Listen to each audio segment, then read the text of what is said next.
And there's been some real big, huge facts that people thought were true in history that turned out to be just completely wrong. You know what I mean? There was a period where people thought cigarettes like cured lung cancer. Cured it. Can you imagine? They were like, it's good for your throat and your lungs. And people would smoke that thinking that. That's hilarious.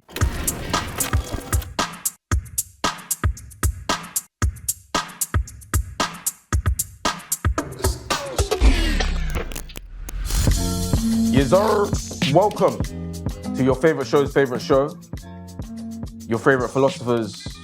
Nah, it's not your favorite philosopher's favorite philosopher, but maybe one day your favorite philosopher's favorite philosopher. Where is myself, Ben Obano, and Tef. Where we discuss, obviously, a lot of different philosophical ideologies and how we're influenced by those ideologies. And today we're discussing epistemology. You know the weird thing about this word? I mentioned it to a few people before, and they're like, what the hell is that word? What are you about to talk about? That's fair enough. And it's really not that. It's a big word that really loses people, but it's basically how knowledge is acquired. Do you have any other definition? The study of knowledge. The study of knowledge, its nature, how we acquire it. Like what constitutes the justified belief. Exactly, what constitutes knowledge itself. And how we sort of come to that conclusion. And so obviously it's quite prevalent in today's society, obviously with like social media and how we receive information, because there's so much information. How do we sort of understand that information is true? And that's just even source checking. Then to go to the knowledge and how the knowledge was actually found to understand that information that you've received is basically epistemology. That's where it all comes in. 100%, and it's very important for, like you say, this day and age. Exactly, because you have to examine sort of the reason, the perception. We're bombarded with more information. Exactly. And how do we make sure the information that we receive is correct? Yeah. So the first question on the board today is scientific consensus more important than personal experiences in the decision-making process? I think my answer to this might surprise you a little bit. I actually think personal experiences is more important in the decision-making process. And the reason why I say that is that scientific consensus kind of determines the boundaries in which knowledge is created. But I think when you go on a specific decision-by-decision basis, it's really important, for me anyway, to go off my past experiences, because I know how I'm going to react to certain situations. I know how my body might react. How my emotions might react. And that's just so much more important than what I'm going to read in a study. I agree. I don't think it can be more important. I think they sort of... complement each other. Exactly. Because data provides like an objective reality. Yeah. But we don't live in an objective reality. So you have to be able to take in the fact that the data you receive has like potential for bias. An incomplete understanding of the actual data, because that's what we know today to be true. Yeah. It's not actually what is actually true, because we don't know that yet. Yeah. And even at the point that we get some further information about it and it changes, we still don't know if that's the final form of the 100%, truth. 100%. Where did you think I was going to go? Did you think I was going to go science? No, I knew you were going to be smarter than that. The way the question... the way the question is phrased, that is it more important? Yeah. I just don't think it can be. So like, I was like reading that question again and again and again, and I hate using anecdotal information, but in this particular example, I feel like you have to use anecdotal information. And for example, my knee. Yeah. You probably don't know, but I tore all the ligaments in my knee once upon a time.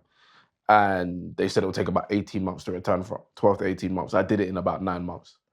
And, you know, my thing. But the reason why that's important is because like the data suggests that's how long it takes to return. Exactly. That's what the physios are reading, scientific consensus. And that's how they then make their decisions. But my body said something different. And it responded differently to the stimulus it was given in comparison to other people. Yeah. And you can also use like BMI as an example. Like the data suggests that like if you're a particular number, this is what it means for you. But it doesn't factor in your muscle or how much exercise you do or your body shape. It's just giving you data that you now have to make a decision from. 100%. So when I looked at all of those examples, it was just impossible for scientific data to be more important. It's just a guide. It's a framework for you to then make good decisions, basically. 100%. And that's what I was about to touch on, is that framework, the scientific consensus being that framework. Because obviously, if I now have a headache, there's no part of my thought process or my decision-making process that thinks I'm going to try and bang my head against the wall to solve my headache. Yeah. And that's because I know there's scientific consensus that when you hit your body against hard stuff, you hurt your body. Yeah. Do you know what I mean? So there's a framework of scientific consensus in which I make my decision, like my decision-making process exists. It doesn't really exist outside of that scientific framework. I don't just like try random stuff myself. I know, okay, I've got certain options here when I have that headache. One of them might be to drink more water, paracetamol, ibuprofen, or I can use my personal experiences. I'm going to lean on my personal experiences to know that, oh, ibuprofen's a bit better than paracetamol for me here.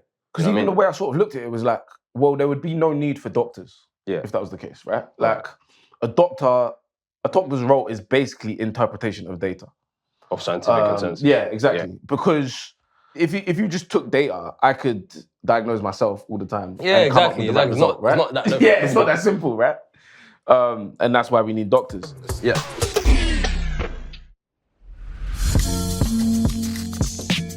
Doctors have like knowledge and understanding from things that have gone past, so like empirical evidence. But we must then ask ourselves, can knowledge be certain, or is all knowledge subject to doubt? I think all knowledge is subject to some level of doubt. Now, I don't think that we should go through life questioning everything. But there has to be some level of doubt in our decision-making, like when we come to think about what is true, what we know to be knowledge. Now, I'm not particularly interested like in fighting the sky is not blue. You know what I mean? I'm not particularly interested in that. Yeah. I can accept that. There's no need for me to go and do a scientific experiment to figure out my own evidence. But a little bit of skepticism, I think, especially when you're talking about in the introduction, we live in a day and age where like we're bombarded with a lot of information. A lot of that information comes through the lens of someone else's like own interest, their own like bias. And I think we need a bit of skepticism when we hear someone say something that is fact. Yeah. Or they present it as fact. We need to have a little bit of doubt about that. Of course. Because like the way I sort of broke it down was knowledge is created by humans. Humans are fallible. Therefore, all knowledge must be subject to doubt. 100%, 100%. And I was actually looking at the framework, JTB. So it's a justified true belief. And that's the definition that a lot of Western philosophers give to knowledge. So knowledge is JTB. And the way they build up this idea of knowledge, like for example, if you want to say, oh, it's snowing in Nairobi right now. How do I know that to be the case? Because at the moment I say it, without any evidence, without any justification, it's just an opinion. Yeah. It's just a belief. So that's the belief element of that statement. Then that belief also does need to be true. It does also need to be snowing in Nairobi for this to become knowledge. But let's say I say it's snowing in Nairobi, I believe it. It's also true. I could have actually just lucked that statement. Yeah. I could have just said it's snowing in Nairobi, and it actually is snowing in Nairobi. Luck, isn't it? Exactly, it's called moral luck. I like that. We're on the same website. Yeah. We did the same research. 100%. And when you have that moral luck, in order to work past that moral luck, you need something that they call justification. That's the final piece of the puzzle. And that justification might be you see on your weather app, you see it's actually snowing in Nairobi. You get that evidence from an external source. Or you just travel to Nairobi and it's snowing in Nairobi. You see it with your own two eyes. And going back to what you're saying, that's the difference between having that internal source of knowledge, which is I can see it with my own two eyes, that personal experience, or the external evidence, which is what you were talking about. Other people doing scientific experiments and just telling you that it is what it is.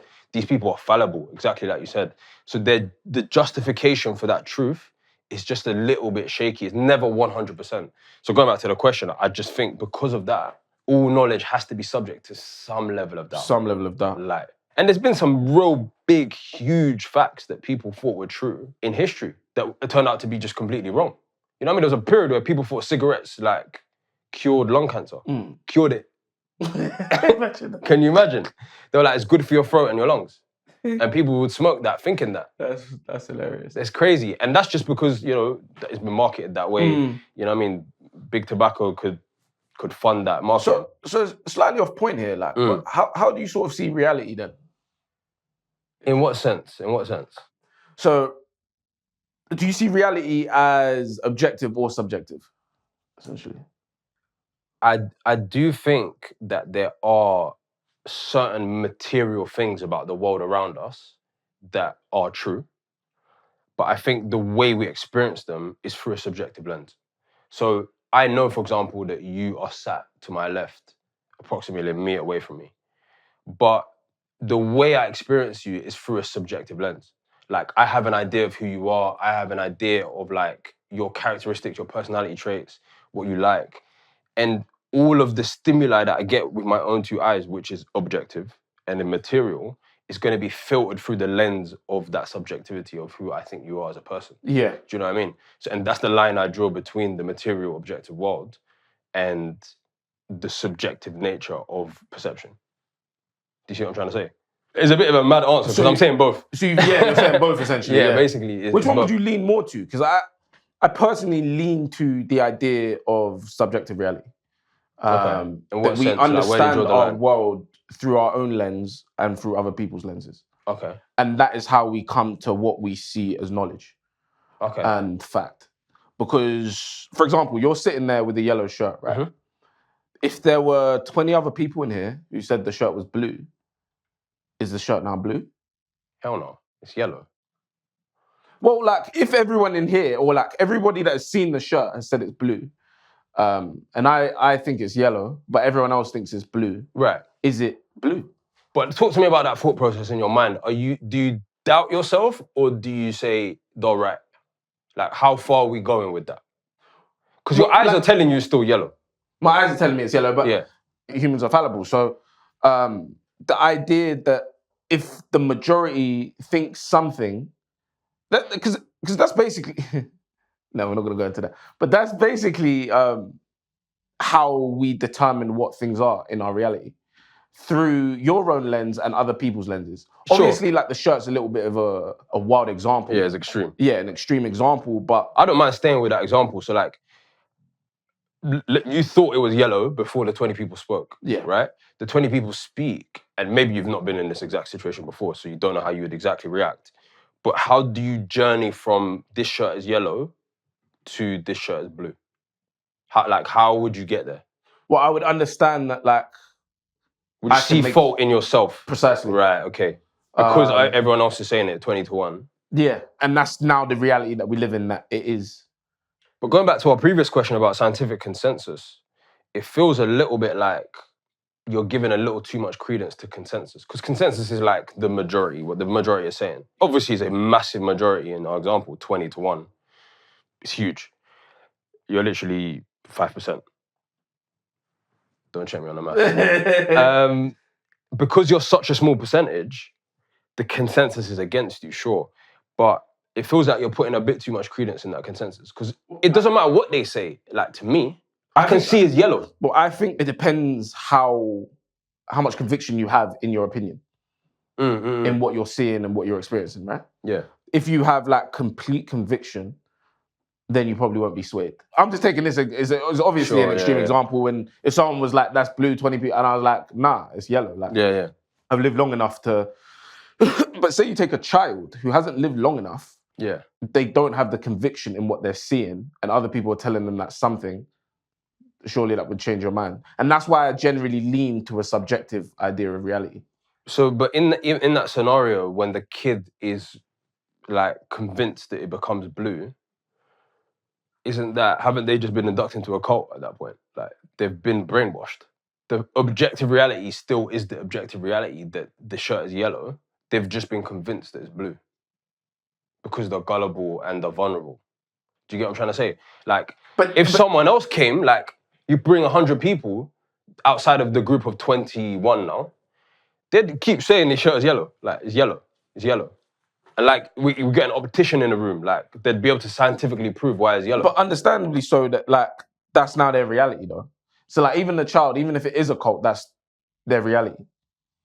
And that's the point that we're sort of discussing. Right? No. Yeah, and I appreciate that. You're talking about what is reality on an individual level. Yeah. I think on a wider level of like what is truth, like away from that kid, basically, away from the kid's own mind, like what is knowledge in this scenario for society at large, it has to be yellow, doesn't it? Because the light is refracting off my shirt in a certain way and hitting everyone's eyes in a certain way that it's just yellow. It's materially yellow for everyone, not just the kid. Unless there is a large population that says no. I'm a bit suspicious of consensus, though. I'm a bit suspicious of it because, like, I'm obviously suspicious of it, and I understand my conviction to my answers, and I would have done the requisite research in order to have the right answer. But like, if everybody is saying something, what is their motivation to say it different? I think that's important. That's probably something you have to factor in. What's their motivation to say something different? Yeah, I mean, it's a good question. I can't think of motivation, like why they would lie about it. Yeah. You know what I mean? So you would be inclined to think that they are telling the truth.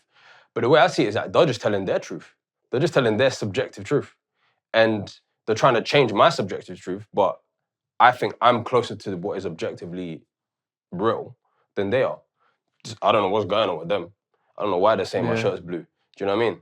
And I think, you know, you make a fair point about like people's subjective opinion of you, for example. If someone thinks, oh, like he's timid or like he's scared of cats or something. Yeah. Everyone's saying you're scared of cats, but you're not scared of cats.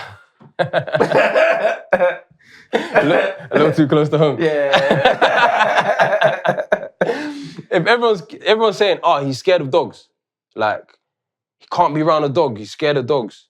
On some level, now you're the scared of dogs guy in the group.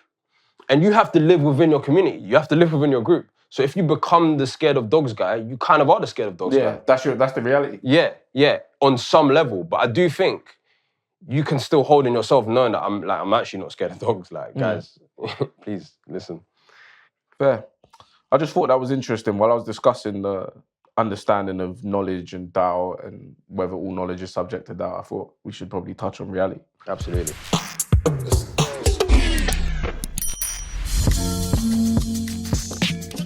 Now on to favorite segment. The top segment, the big time segment.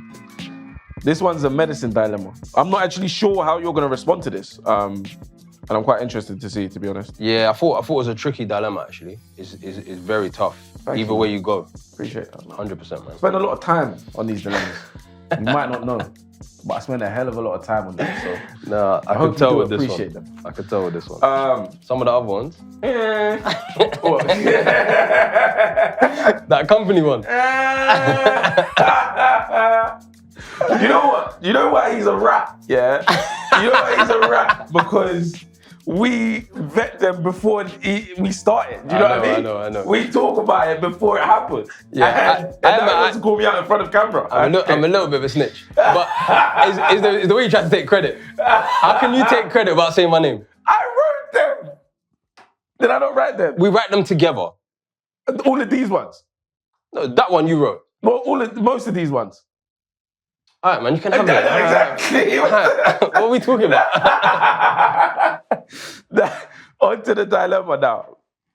It's called the medicine dilemma. Shit name. Probably, that's unimaginative, but... Anyway, your friend has been unwell and remains so despite using evidence-based medicine. There has been some improvement based on testing, but they still feel terrible. He then decides to try holistic medicine, which happens to, in fact, reduce his symptoms. However, the holistic medicine interferes with the evidence-based medicine and means your friend has to pick one or the other. Your friend is unsure what they should do and which one they should choose, and they ask you for advice. What do you suggest? It's super difficult, but I think he should keep going with the holistic medicine. Don't look at me like that. I just think if his symptoms are improving, then who am I to tell him go back to that medicine that wasn't working for you? And I just think his personal experience with the medicine is just so important. I'm not a doctor either, so I can't like weigh up the pros and cons of the traditional medicine with him.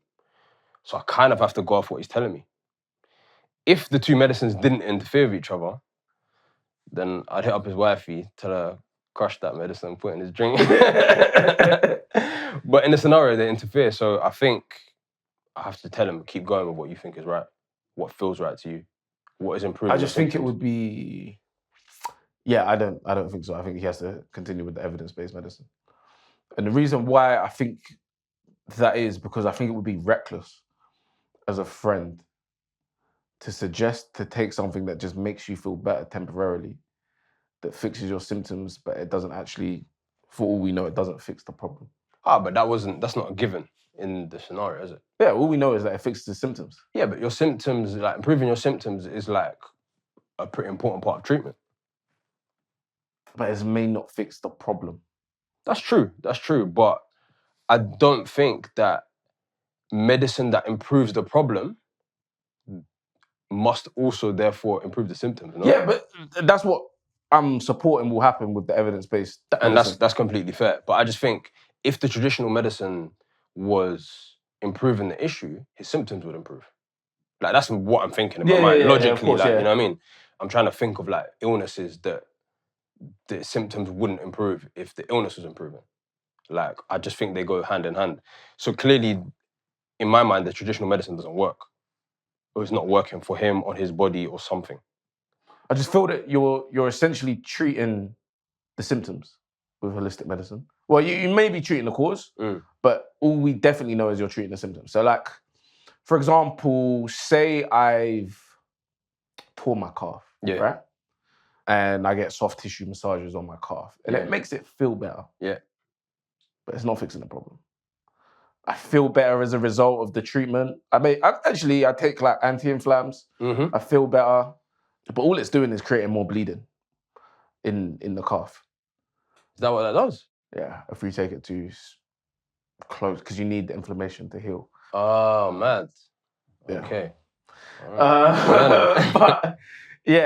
But anyway, yeah, you're treating the symptoms. Yeah. And you're not actually treating the problem. And I feel like it'd be reckless and irresponsible as a friend to suggest holistic medicine.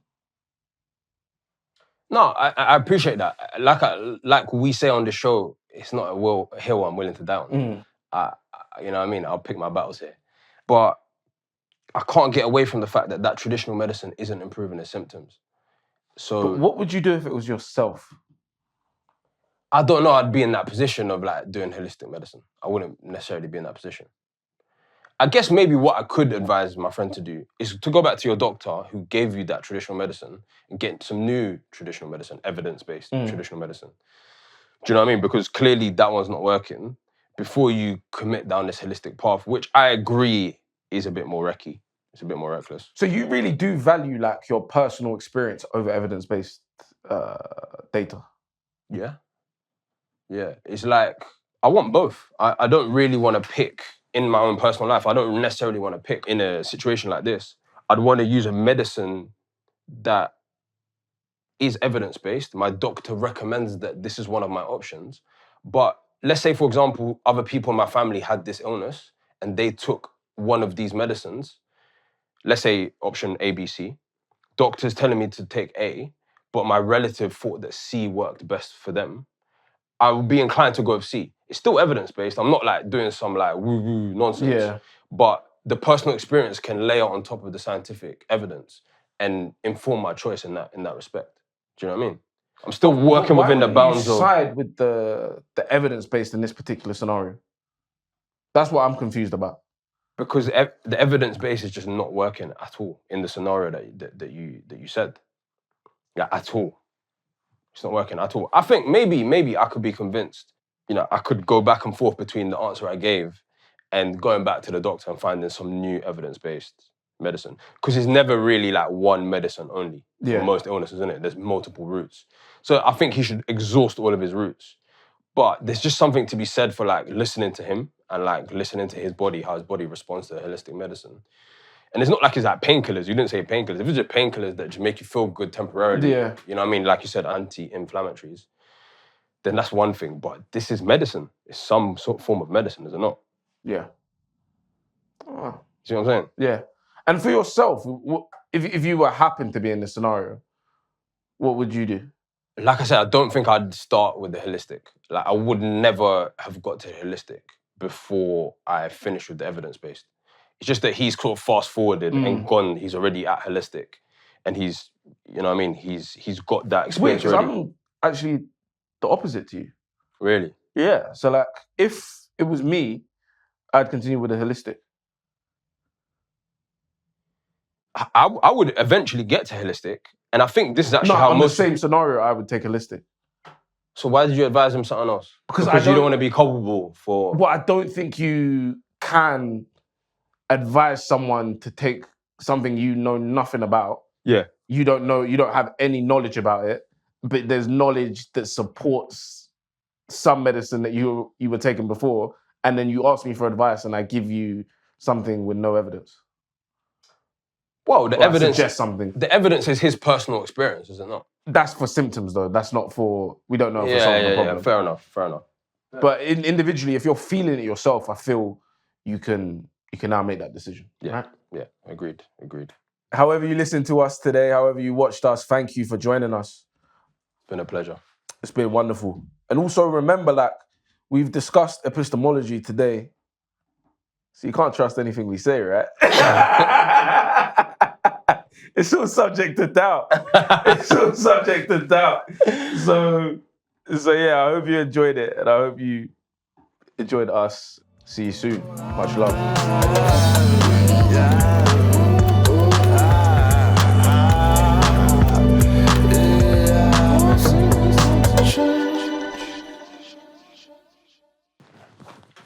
Good?